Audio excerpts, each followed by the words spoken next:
today mag-haul tayo ng mga recent purchase ko this 11/11, but this is gonna be the UAE version. So without further ado, this is from the app. Trendy, paano bang basa dito? Trendy OL. O basta, ganyan siya. So, first time ko mag-purchase dito sa app na to. Actually, nakikita ko lang to sa TikTok pag nag-scroll ako. Tapos may mga advertisement kasi doon. Parang naku-curious ako. So, trinay ko i-download yung app. Tapos yun, meron akong mga nagustuhan. Plus, napo-order ako kasi, yun nga, 11/11, sale sila. And then, may na-play ako na voucher na 50% off. Tapos, on top of that, first purchase pa. So, ang dami na minus talaga. From, I think, 300 dirhams down to less than 100 lang yung nabayaran ko sa lahat. So, I have here 1, 2, 3, 4, 5, 6 na items. Sobrang excited ako dito. Inantay ko siya ng, I think, 2 weeks or magto 2 weeks siguro. Anyway, sige, start na tayo. Hindi ko pa to binuksan talaga for the purpose of this video para parehas tayong ma-excite. So, let's start dito. Itatry ko na lang din lagay sa screen yung price ha. Original and then kung magkano ko siya nabili. Oh, yeah. Okay, naalala ko na. Vest na medyo mahaba.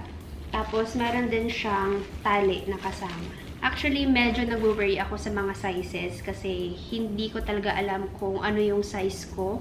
Basta nagbe-base na ako dun sa mga reviews, tapos dun sa description mismo ng item. Next, ito yung pants. Oh my gosh, feeling ko hindi ito kasya sa akin.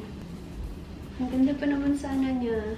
Anyway, try ko ito mamaya. Ganyan lang siya. Plain black, tapos meron siyang pastel na ganyan. Yung parang may hati sa gitna. Okay, next. Yung blazer. Hala, sana kasya to. Ang size ko na naman dito is 36. I think okay lang yung 36 sa akin. And then, may pockets ka ba? Wala siyang pockets. Peke ang pockets niya. Another blazer. Oh, green. Ano siya? Yung parang mga tweed na style. Oh, mas malaki to. 38. And mas makapal siya.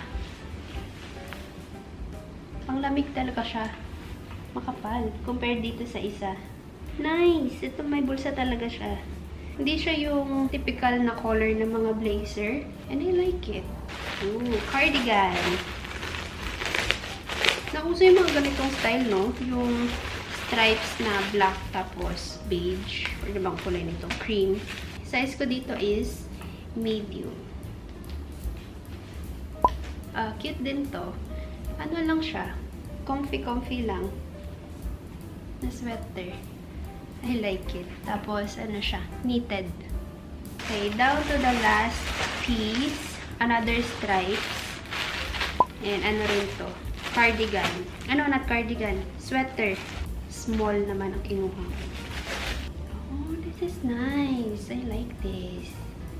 Okay, so yun na lahat yun. Konti lang, diba? 6 lang to.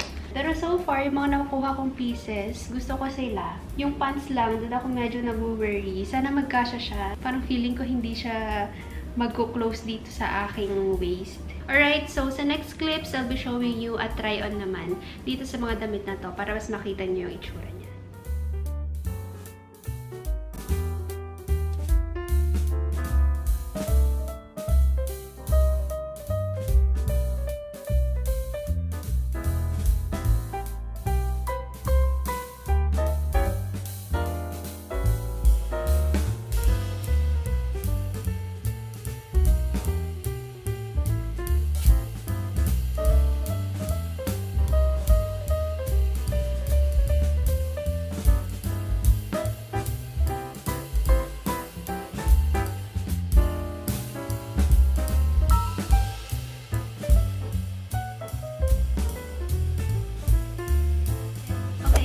It for today's haul. Yun na lahat yung mga nabili ko sa Trendy OL this 11/11.